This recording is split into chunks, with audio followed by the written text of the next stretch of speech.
सत श्री अकाल दोस्तों, मेरे चैनल स्टडी फॉर जीके ਤੁਹਾਡਾ स्वागत है। ਅੱਜ ਗੱਲ ਕਰਾਂਗੇ इंडियन पॉलिटी ਦੇ चैप्टर फंडामेंटल राइट्स ਤੇ। ਇਸ ਤੋਂ ਪਹਿਲਾਂ अपलोड ਕੀਤੀਆਂ ਹੋਈਆਂ ਵੀਡੀਓਜ਼ ਨੂੰ ਦੇਖ ਲੈਣਾ और अगर मेरे चैनल स्टडी फॉर जीके ਨੂੰ ਸਬਸਕ੍ਰਾਈਬ नहीं किया तो प्लीज़ कर लो, बैल आइकन ਨੂੰ प्रेस कर लो ਤਾਂ जो अपडेट समय सिर मिल सके। तो शुरू करते हैं। The concept of fundamental rights in India is taken from the constitution of which nation?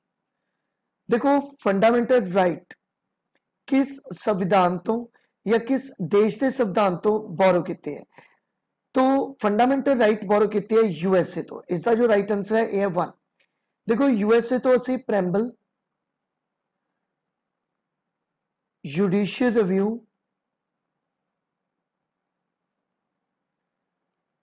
Fundamental writes a concept जो है ये बोरो किते हैं।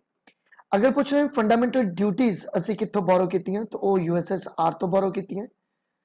अमेंडमेंट की गल करा तो अमेंडमेंट जो 368 आर्टिकल दे अंडर की जाती है अपने संविधान दे विच, इंडियन कॉन्स्टिट्यूशन दे विच, ये असी बोरो किया साउथ अफ्रीका तो। डीपीएसपी की गल करिए तो directive principle of state policy की गल करते हैं तो ये बोरो की गई आयरलैंड तो। तो इन्नी डिटेल इस क्वेश्चन की तुसी याद रखनी है। Fundamental rights are defined in which part of the Indian constitution? भारतीय संविधान के किस पार्ट दे विच फंडामेंटल राइट बारे डिटेल लिखी गई है या उन्होंने डिफाइन किया गया? तो देखो, फंडामेंटल राइट डिफाइन किए गए हैं पार्ट तीजे दे विच, साडे संविधान के पार्ट तीजे दे विच। और अगर आर्टिकल पूछ लें 12 तो 35 आर्टिकल दे विच फंडामेंटल राइट जो है वो डिफाइन किए गए। देखो, पार्ट 4A की गल करा तो फंडामेंटल ड्यूटीज डिफाइन की गई हैं। और अगर आर्टिकल पूछ लें तो 52 ए आर्टिकल डील करता है। डायरेक्टिव प्रिंसिपल स्टेट पॉलिसी की गल करा तो पार्ट 4 दे विच डिफाइन किए गए हैं। और आर्टिकल की गल करिए तो 36 तो 52 आर्टिकल डील करते।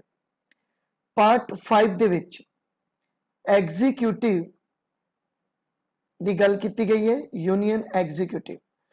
तो यूनियन एग्जीक्यूटिव किहड़े मैंबर हो सकते हैं? तो देखो, यूनियन एग्जीक्यूटिव दे विच प्रेजिडेंट, वाइस प्रेजिडेंट, पीएम और उसकी कौंसल, ये सब जो है यूनियन एग्जीक्यूटिव दे विच शामिल होंगे हैं।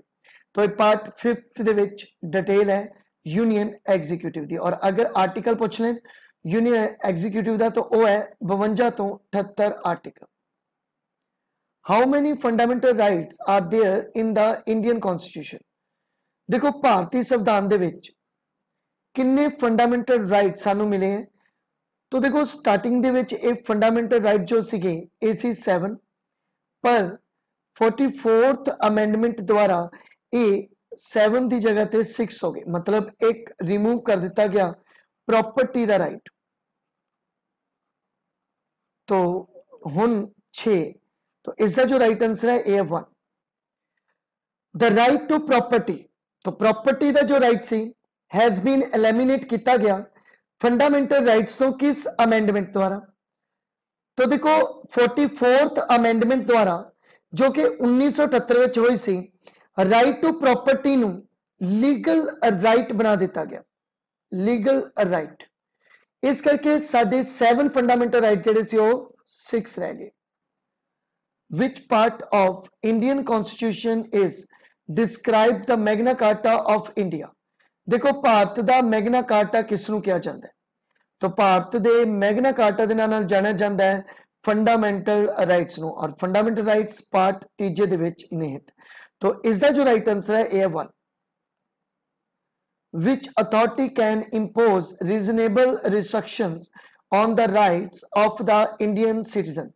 देखो, भारतीय जो नागरिक है उन्होंने जो राइट मिले हुए हैं, फंडामेंटल जो राइट मिले हुए हैं, इन्हां ते रीजनेबल रिस्ट्रिक्शंस लगाई जा सकती हैं किस अथॉरिटी वालों?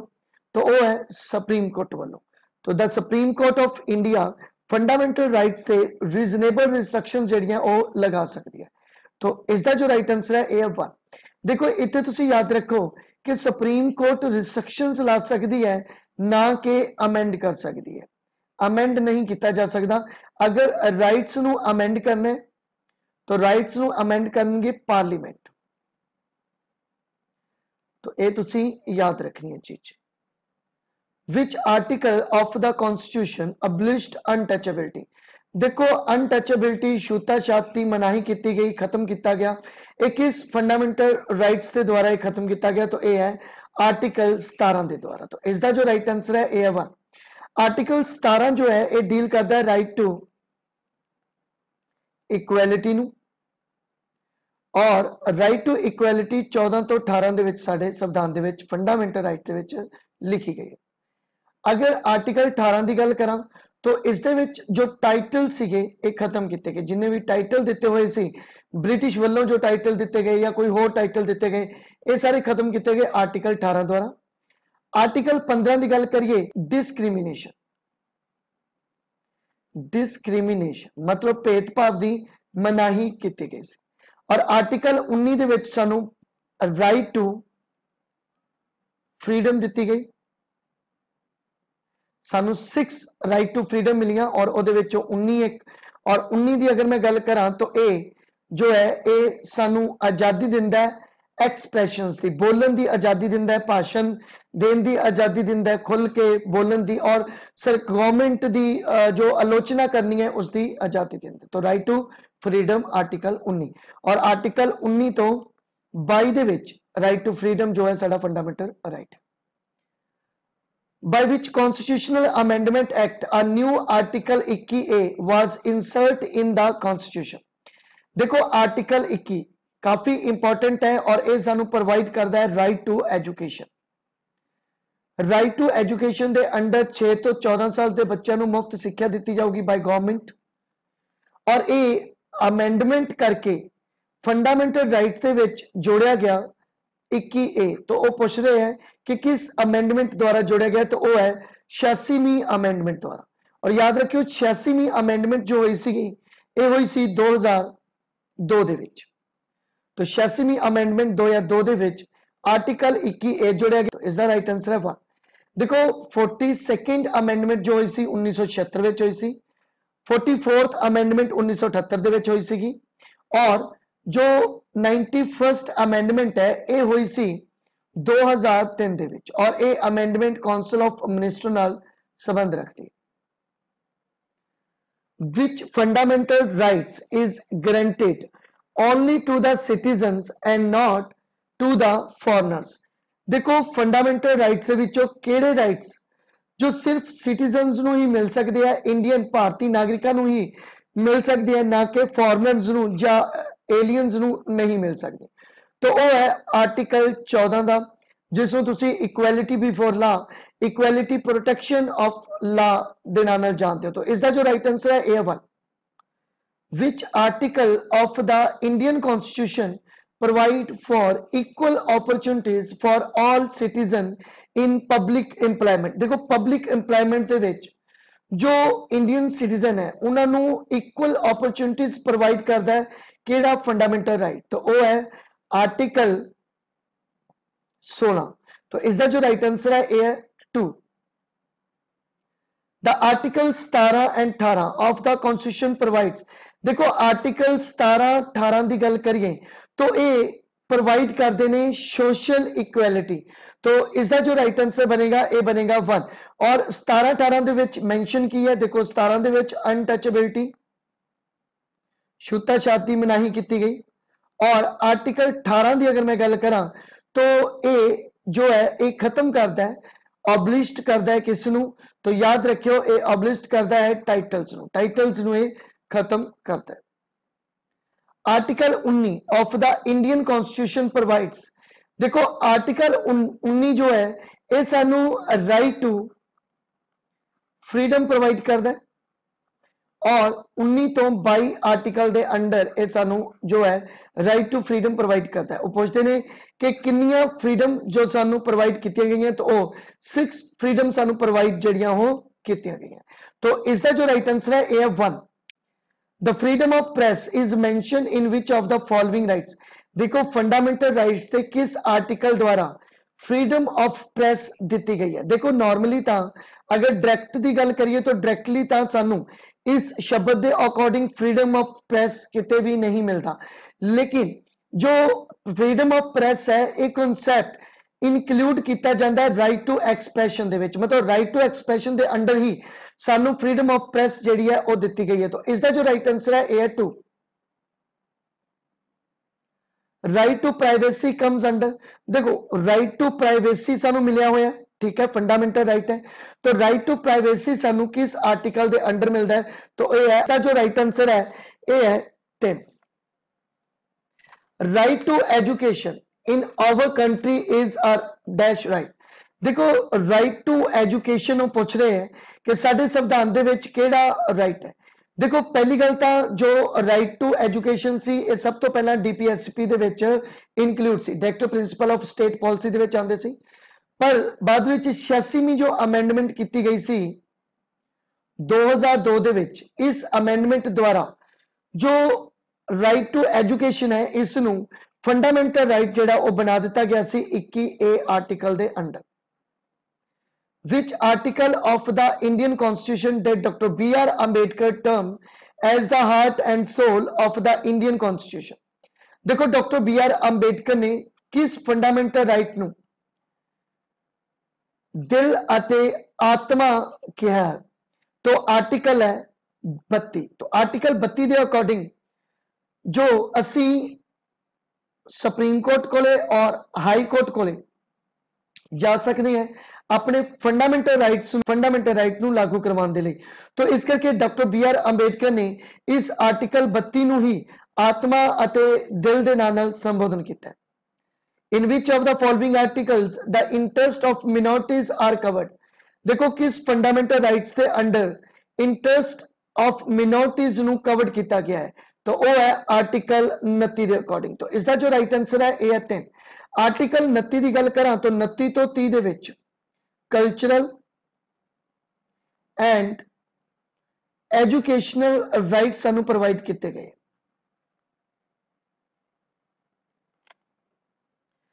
Article 24 of the Indian constitution prohibition of employment of children in factories act deal with.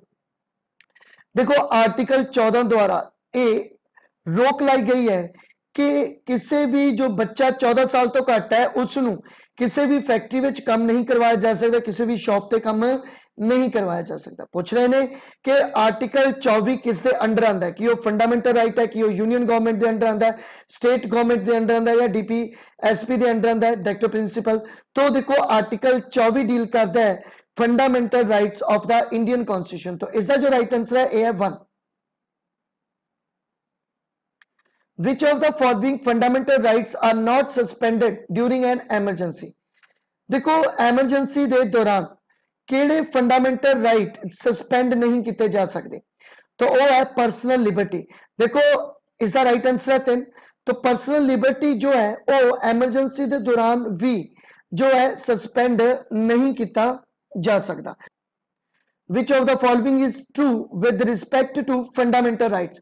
देखो फंडामेंटल राइट्स के अगेंस्ट इन्हां विचों केड़ी कॉन्सेप्ट सही है? तो ट्रू है, तो वो है जस्टिएबल। देखो फंडामेंटल राइट एक्चुअल दे विच जस्टिएबल है।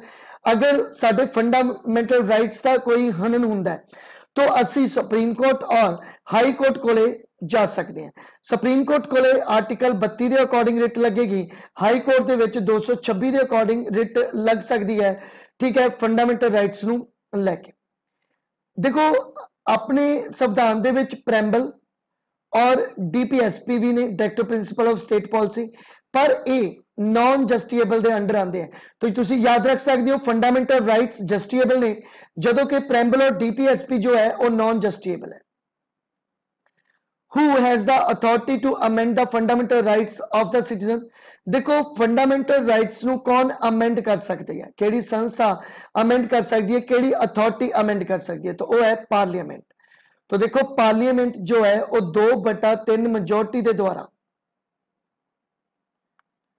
फंडामेंटल राइट्स के विच अमेंडमेंट की जा सकती है। तो इसका जो राइट आंसर है ए 2, पार्लियामेंट अमेंड करेगी। Which of the following is most important for the success of democracy?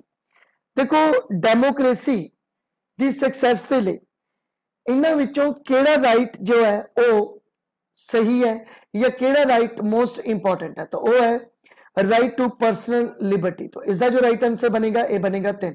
Right to personal liberty होएगी ताही डेमोक्रेसी जो है वो सक्सेस रहेगी। Which of the following articles contain the right to religious freedom? जो religious freedom है ये सानू प्रोवाइड की जाती है किस आर्टिकल के अंडर? तो ये आर्टिकल जो डील करता है 25 तो 28। तो इसका जो राइट आंसर है ये है 1। इस दे विच किसी भी परसन नू अपने धर्म नू मनन दी, उसका प्रचार करन दी ये सारी आज्ञा दी जाती है। द कराची सैशन, देखो कराची का सैशन होया 1931 दे विच और इस सैशन दे उस समय हेड सी इंडियन नेशनल कांग्रेस का सैशन है, उस समय हेड सी वल्लभ भाई पटेल। तो इस सैशन कराची दे सैशन दे विच एक रेजोल्यूशन पास किया गया और रेजोल्यूशन पूछ रहे हैं कि केड़ा सी?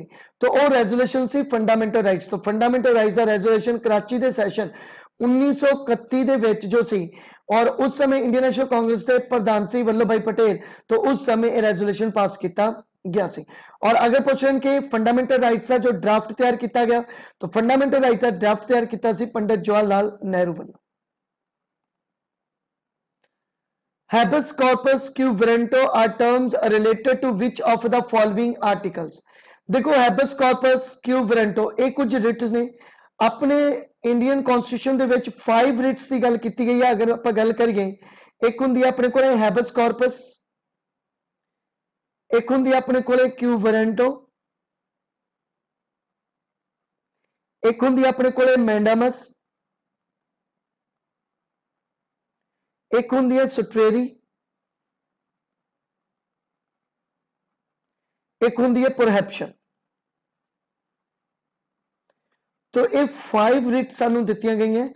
तो इन 5 रिट्स, अच्छा रिट की हुंदी है? किसी भी हायर अथॉरिटी वालों लोअर अथॉरिटी नू जो एक लैटर इशू किया जाता है, एक रिट इशू की जाती है कि वो प्रॉपर काम नहीं कर रहा, उसनू बोलते हैं रिट। तो हैबस कॉर्पस क्यू वारंटो जो है ये टर्म्स रिलेटेड टू है किस आर्टिकल? फंडामेंटल दे किस आर्टिकल नाल? तो याद रखना आर्टिकल 32 दे नाल ये संबंधित है। Under which article of the Constitution of India can the fundamental right of the member of the armed force be specially restricted? देखो आर्म फोर्स दे कुछ फंडामेंटल राइट्स जो है वो रिस्ट्रिक्ट किए जा सकते हैं खास सर्कमस्टेंस विच। तो पूछते पे है कि इस आर्टिकल के अंडर जेडे है ये फंडामेंटल राइट रिस्ट्रिक्ट किए जा सकते हैं। तो आर्टिकल 33 के अकॉर्डिंग आर्म फोर्स के फंडामेंटल राइट जो है वो रिस्ट्रिक्ट किए जा सकते हैं। Article 27 of the Indian constitution freedom as to payment of taxes of payment for promotion of any particular religion deals with। देखो कि इंडियन जो सिटीजन है वो अपने धर्म का प्रचार धर्म का प्रसार कर सकते नहीं। तो इसके द्वारा जो पेमेंट कलैक्ट की जाएगी उससे किसी किस्म का कोई टैक्स नहीं लगेगा। ये डील करता है आर्टिकल 27। तो पूछते पे कि आर्टिकल 27 की है कि वो यूनियन गवर्नमेंट के अंडर आता है, स्टेट गवर्नमेंट के अंदर आता है, डीपीएसपी है या फंडामेंटल राइट? तो बिल्कुल एक फंडामेंटल राइट है। Which writ is issued by the high court? देखो हाई कोर्ट या सुप्रीम कोर्ट वालों एक रिट जारी की जा सकती है टू कंपेल एन अथॉरिटी, किसी भी अथॉरिटी नू टू परफॉर्म कोई परफॉर्म करने के लिए a function that was not performing, जो कि वो नहीं कर पा रही। देखो किसी भी हाई अथॉरिटी वालों लोअर अथॉरिटी नू एक रिट जारी की जाती है जिहदे विच हाई अथॉरिटी लोअर अथॉरिटी नू अपना काम सही ढंग नाल करन दी जिहड़ी है वो ऑर्डर दिंदी है। तो इस रिट नू की बोलते हैं? तो इस रिट नू बोलते हैं रिट ऑफ मैंडामस। मैंडामस, तो रिट ऑफ मैंडामस। तो इसका राइट आंसर है 10। तो thank you for watching. Please मेरे चैनल स्टडी फॉर जीके नू सब्सक्राइब कर लो, बेल आइकन नू प्रेस कर लो ताकि अपडेट समय से मिल सके और इस सीरीज दी वीडियोस देखने लिए मेरे नाल जुड़े रहो। तो थैंक यू।